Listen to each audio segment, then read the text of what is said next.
ಎಲ್ಲರಿಗೂ ನಮಸ್ಕಾರ ಸ್ನೇಹಿತರೆ, ಎಲ್ಲರಿಗೂ ಕೂಡ ವೆಲ್ಕಮ್ ಬ್ಯಾಕ್ ಟು ಸಖತ್ ಸಮಾಚಾರ ಕನ್ನಡ ಯೂಟ್ಯೂಬ್ ಚಾನಲ್ಗೆ ನಿಮಗೆಲ್ಲರಿಗೂ ಪ್ರೀತಿಯ ಸ್ವಾಗತ ಸ್ನೇಹಿತರೆ ಬಿಗ್ ಬಾಸ್ ಕನ್ನಡ ಸೀಸನ್ 11ರ ಈ 11ನೇ ವಾರದ ಒಂದು ಕ್ವಿಕ್ ಲೈವ್ ಅಪ್ಡೇಟ್ಗಳನ್ನು ನಾನು ಈ ವಿಡಿಯೋದಲ್ಲಿ ನಿಮಗೆ ತಿಳಿಸ್ಕೊಡ್ತಾ ಹೋಗ್ತೇನೆ ಸ್ನೇಹಿತರೆ. ಅದು ಏನಪ್ಪ ಅಂದರೆ ಸ್ನೇಹಿತರೆ, ಬಿಗ್ ಬಾಸ್ ಮನೆಯ ನೂತನ ಕ್ಯಾಪ್ಟನ್ ಆಗಿ ಯಾರು ಆಯ್ಕೆಯಾಗಿದ್ದಾರೆ, ಅಂದರೆ 12ನೇ ವಾರದ ಕ್ಯಾಪ್ಟನ್ ಯಾರು, ಅದರ ಜೊತೆಗೆ ಈ ವಾರದ ಉತ್ತಮ ಮತ್ತು ಕಳಪೆ ಯಾರು ಎಂಬುದರ ಬಗ್ಗೆ ಕ್ವಿಕ್ ಅಪ್ಡೇಟ್ಗಳನ್ನು ನಾನು ಈ ವಿಡಿಯೋದಲ್ಲಿ ನಿಮಗೆ ತಿಳಿಸ್ಕೊಡ್ತಾ ಹೋಗ್ತೇನೆ. ಅದಕ್ಕೋಸ್ಕರ ನಮ್ಮ ಚಾನಲ್ಗೆ ನೀವಿನ್ನು ಸಬ್ಸ್ಕ್ರೈಬ್ ಮಾಡ್ಕೊಂಡಿಲ್ಲ ಅಂದರೆ ಎಲ್ಲರೂ ಕೂಡ ಚಾನಲ್ಗೆ ದಯವಿಟ್ಟು ಸಬ್ಸ್ಕ್ರೈಬ್ ಮಾಡ್ಕೊಳ್ಳಿ. ಹಾಗೆ ಪಕ್ಕದಲ್ಲಿರುವಂತಹ ಬೆಲ್ ಐಕನ್ ಮಾತ್ರ ಯಾವುದೇ ಕಾರಣಕ್ಕೂ ಕ್ಲಿಕ್ ಮಾಡೋದನ್ನು ಮರೀಲಿಕ್ಕೆ ಹೋಗಬೇಡಿ ಸ್ನೇಹಿತರೆ.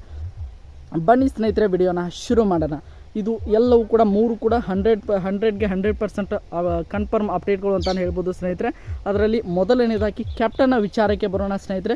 ಬಿಗ್ ಬಾಸ್ ಕನ್ನಡ ಸೀಸನ್ 11ರಲ್ಲಿ ಒಂದು ಕ್ಯಾಪ್ಟನ್ಸಿ ಟಾಸ್ಕಿಗೆ 11ನೇ ವಾರದಲ್ಲಿ ಒಂದು ಕ್ಯಾಪ್ಟನ್ಸಿ ಟಾಸ್ಕಿಗೆ ಆಯ್ಕೆ ಆಗೋದ್ರ ಮೂಲಕ 12ನೇ ವಾರಕ್ಕೆ ಹೊಸ ಕ್ಯಾಪ್ಟನ್ ಆಗಿ ಆಯ್ಕೆ ಆಗಿರುವಂಥ ಸ್ಪರ್ಧಿ ಯಾರಪ್ಪ ಅಂದರೆ ಅದು ಬೇರೆ ಯಾರೂ ಅಲ್ಲ ಸ್ನೇಹಿತರೆ, ಗೋಲ್ಡ್ ಸುರೇಶ್ ಅಂತಲೇ ಹೇಳ್ಬೋದು. ಗೋಲ್ಡ್ ಸುರೇಶ್ ಅವರು ಬಿಗ್ ಬಾಸ್ ಮನೆಯ ನೂತನ ಕ್ಯಾಪ್ಟನ್ ಆಗಿ ಆಯ್ಕೆ ಆಗಿದ್ದಾರೆ ಅಂತಲೇ ಹೇಳ್ಬೋದು ಸ್ನೇಹಿತರೆ. ತುಂಬಾ ಒಂದು ಇಂಟ್ರೆಸ್ಟಿಂಗ್ ಚಾಯ್ಸ್ ಅಂತಲೇ ಹೇಳ್ಬೋದು.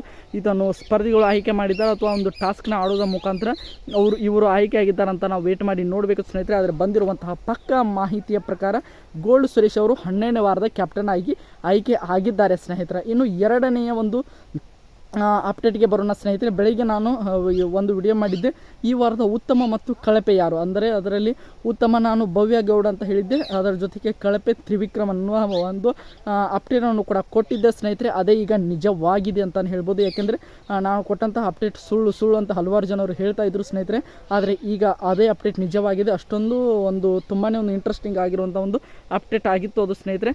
ಈ ಒಂದು ವಿಡಿಯೋದಲ್ಲಿ ಈ ವಾರದ ಕನ್ಫರ್ಮ್ ಆಗಿ ಒಂದು ಉತ್ತಮ ಪ್ರದರ್ಶನವನ್ನು ಪಡೆದುಕೊಂಡಿರುವಂತಹ ಸ್ಪರ್ಧೆ ಅಂದರೆ ಅದು ಭವ್ಯ ಗೌಡನ ಅಂತಲೇ ಹೇಳ್ಬೋದು ಸ್ನೇಹಿತರೆ. ಭವ್ಯ ಗೌಡ ಅವರು ಬಿಗ್ ಬಾಸ್ ಕನ್ನಡ ಸೀಸನ್ 11ರ ಈ 11ನೇ ವಾರದಲ್ಲಿ ಉತ್ತಮ ಪ್ರದರ್ಶನವನ್ನು ಪಡೆದುಕೊಳ್ಳೋದರ ಮೂಲಕ ತುಂಬಾ ಒಂದು ರೀತಿಯಾಗಿ ಉತ್ತಮ ಪದಕವನ್ನು ಕೂಡ ನಮ್ಮ ಭವ್ಯ ಗೌಡ ಅವರು ಪಡೆದುಕೊಂಡಿದ್ದಾರೆ ಸ್ನೇಹಿತರೆ. ಇನ್ನು ಕಳಪೆ ವಿಚಾರಕ್ಕೆ ಬರೋದಾದರೆ, ನಾನು ಕಳಪೆ ಬೆಳಗಿನ ವಿಡಿಯೋದಲ್ಲಿ ತ್ರಿವಿಕ್ರಮ್ ಅವರು ಅಂತ ಒಬ್ಬರು ಮಾತ್ರ ಅಂತ ಹೇಳಿದೆ. ಆದರೆ ಇವತ್ತಿನ ನಾನು ಈ ವಿಡಿಯೋದಲ್ಲಿ 100% ಒಂದು ಮಾಹಿತಿಯನ್ನು ಕೊಡುತ್ತಿರೋ ಕಾರಣ ಈ ಒಂದು 11ನೇ ವಾರದಲ್ಲಿ ಇಬ್ಬರು ಕಳಪೆ ಇದ್ದಾರೆ ಸ್ನೇಹಿತರೆ, ಜೋಡಿ ಕಳಪೆ ಅಂತಲೇ ಹೇಳ್ಬೋದು. ಇಬ್ಬರಿಗೂ ಕೂಡ 4 ಓಟು ಬಂದಿವೆ. ಯಾರಿಗೆ ಅಂದರೆ ತ್ರಿವಿಕ್ರಮ್ ಅವ್ರಿಗೂ ಕೂಡ 4 ಓಟುಗಳು ಬಂದಿವೆ ಸ್ನೇಹಿತರೆ. ಅದರ ಜೊತೆಗೆ ಇನ್ನು ನೋಡ್ತಾ ಹೋಗೋದಾದರೆ ಚೈತ್ರ ಕುಂದಾಪುರ ಅವ್ರಿಗೂ ಕೂಡ 4 ಓಟುಗಳು ಬಂದಿವೆ ಅಂತಲೇ ಹೇಳ್ಬೋದು. ಇಬ್ಬರು ಕೂಡ ಈ ವಾರದ ಒಂದು ಜೈಲಿಗೆ ಕೂಡ ಹೋಗಿದ್ದಾರೆ ಸ್ನೇಹಿತರೆ.